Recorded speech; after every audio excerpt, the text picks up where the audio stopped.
बात है खास मुलाकात में डॉक्टर अशोक कुमार जी मेहता साहब। डॉक्टर अशोक कुमार जी मेहता साहब ने एक पुस्तक लिखी है जिसका नाम है पूसारा गीत। पूसारा गीत पुस्तक किस प्रेरणा से लिखी, किस कारण से इनको इस बुक लिखने के लिए प्रेरणा मिली और क्या घटना रही जिससे इस पुस्तक का निर्माण हुआ, तो हम जानना चाहेंगे डॉक्टर अशोक कुमार जी मेहता साहब से कि उनको इस पुस्तक लिखने की प्रेरणा कैसे मिली, क्या वो घटना थी, क्या समाचार पत्र में उन्होंने घटना पढ़ी और कैसे उनको ये, और पूसा कौन है पूसा और क्या है पूसारा गीत, जानेंगे हम अशोक कुमार जी मेहता साहब से।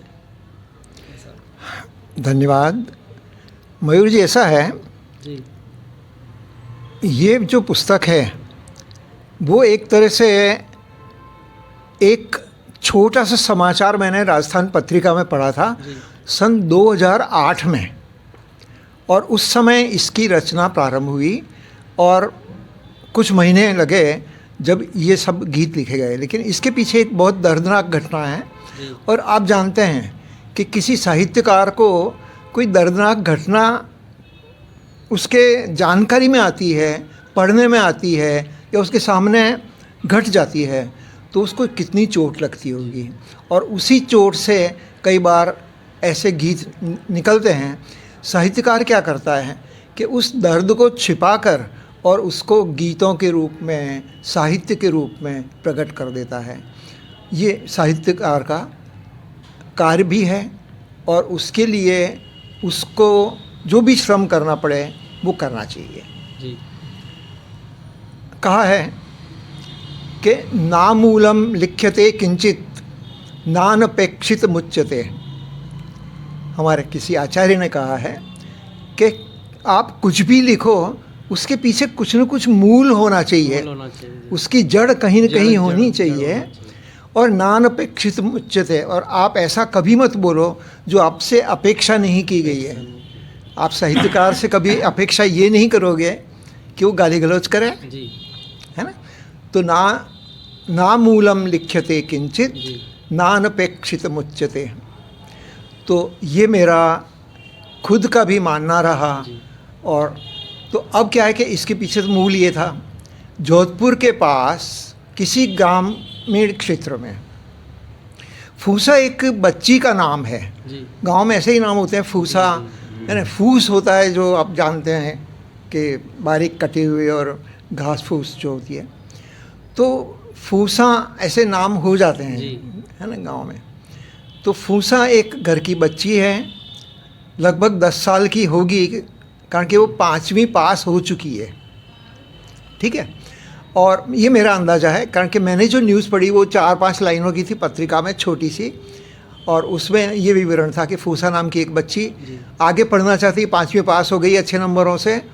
माँ उसकी कहती कि नहीं अब नहीं पढ़ना, आपको घर के काम सीखना है सारे। बच्चियाँ अब बड़ी होती हैं तो घर के काम सीखती हैं, पढ़ाई वढ़ाई की कोई ज़रूरत नहीं है। पिता का भी यही मन में था और उनका भी यही व्यू था। तो उन्होंने भी दृष्टिकोण अपना ये बताकर उसको साफ मना कर दिया। जब सब ओर से घिर गई तो उसने जिद पकड़ ली कि नहीं मुझे पढ़ना है पढ़ना है पढ़ना है। जब इस तरह से जिद करने लगी तो माँ ने 2-4 तमाचे लगाए तो और चीख चिल्लाकर और कहने लगी कि नहीं मैं पढ़ूंगी। ये मेरी कल्पना है, लेकिन उसकी पिटाई बहुत भयंकर तौर से की गई। शायद माँ के सिवाय पिता ने भी पीटा होगा, लेकिन और उसको पीट करके और एक कमरे में बंद कर दिया गया। जब कमरे में बंद कर दिया गया तो उसके पास उसकी कॉपी किताबें हैं उस कमरे में, और वो बच्ची क्या लिखती है उसको एक अपनी कॉपी में, बहुत बुरी तरह से पिटाई हुई है उसकी, उसको चक्कर भी आ रहे हैं, लेकिन वो कॉपी में लिखती है कमला पढ़े विमला पढ़े मैं न पढ़ूँ रे के बाद वो एकदम गिर गई होगी बेहोश होकर, कारण कि रे के बाद में एक लंबी लाइन आती है उसमें कॉपी में आ जाती है और वो बेहोश हो जाती है। कुछ समय बाद में जब कोई आवाज़ नहीं आती है, वो थपथपाते हैं तो फिर आवाज़ नहीं आती तो दरवाज़ा खोलते हैं कमरे का तो देखते हैं कि वो बेसुध पड़ी है, उसको बाहर निकालते हैं, है ना। और उसको कई तरह से होश में लाने का प्रयत्न करते हैं, लेकिन बाद में हॉस्पिटल भी शायद ले गए हों या कहीं मालूम पड़ता है कि उसकी मृत्यु हो चुकी है बच्चे की। और आप देखिए कि साहित्यकार का जो हृदय होता है ना, उसको ऐसी घटनाएं तो तोड़ देती हैं और उसी में से साहित्य की या गीतों की रचना हो, जो कि कुछ न कुछ मन में कोई न कोई निर्णय लिए हुए, कोई न कोई सौगंध लिए हुए कि मुझे ये करना है, और साहित्यकार लिखता है। इस पुस्तक में जो भी कविताएं दी गई हैं वो उस प्यारी बच्ची के नाम, जिसको मैंने देखा भी नहीं है, उस फूसा के नाम पर है। और आज मैं इसी पुस्तक को इसीलिए लोकार्पण कर रहा हूँ कि उसकी आत्मा को भगवान शांति दें। तो आज हमने डॉक्टर अशोक कुमार जी मेहता से जाना कि उन्होंने एक दर्दनाक घटना जो बच्ची पढ़ना चाहती है, जिसके अधूरे अनुमान रह गए हैं, उसके बारे में उसको केंद्रित करके उन्होंने ये पुस्तक का निर्माण किया है। तो हम इस पुस्तक के बारे में वेबसाइट पर जानकारी डालेंगे। और हमने जी एक और छोटी सी बात है कि इसमें मुझे लगता है कि वो बच्ची प्रतिभाशाली होगी।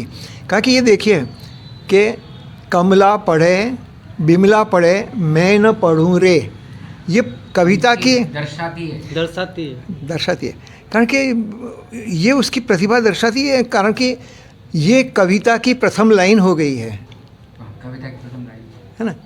कमला पढ़े बिमला पढ़े मैं ना पढ़ूँ रे, ये लिखकर मर गई बच्ची, तो प्रतिभा तो होगी उसमें जन्मजात, है ना। तो ये उसका। और इस पुस्तक में मैंने अपनी कल्पना से काम लिया है।